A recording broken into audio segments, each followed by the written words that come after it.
ही एका घरातील मोकळी जागा आहे जी आता अशी दिसते।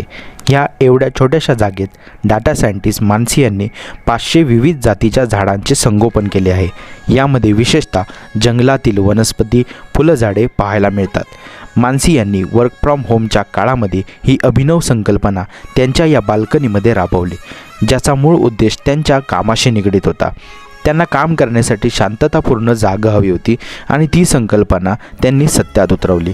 कामाच्या वेळेतून वेळ काढून त्या इथे आराम करू शकतात, असे हे मिनी फॉरेस्ट म्हणजेच छोटेसे जंगल उन्हाळा ऋतूवेळी घरातील वातावरण थंड ठेवण्याचे काम हे करते। अशी अभिनव संकल्पना आपण कसे राबवू शकतो ते पाहूया।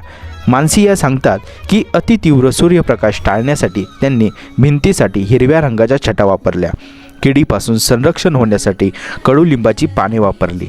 या छोट्याशा जंगलात 10 पेक्षा जास्त फुलं वनस्पती त्यांनी घेतलेल्या आहेत। यासाठी लागणारी माती सेंद्रिय पद्धतीने घरीच तयार करता येते, ज्यात स्वयंपाकगृहातील कचरा, कोकोपीट, कोरडी पाने याचे मिश्रण वापरले जाते। या छोट्याशा जंगलासाठी तुम्हाला फक्त एक बाल्कनी पुरेशी आहे। अशा संकल्पनेमुळे मनशांती, आनंद, चांगला प्राणवायू मिळत असेल तर आपण सर्वांनीच ही संकल्पना राबवायला हरकत नाही।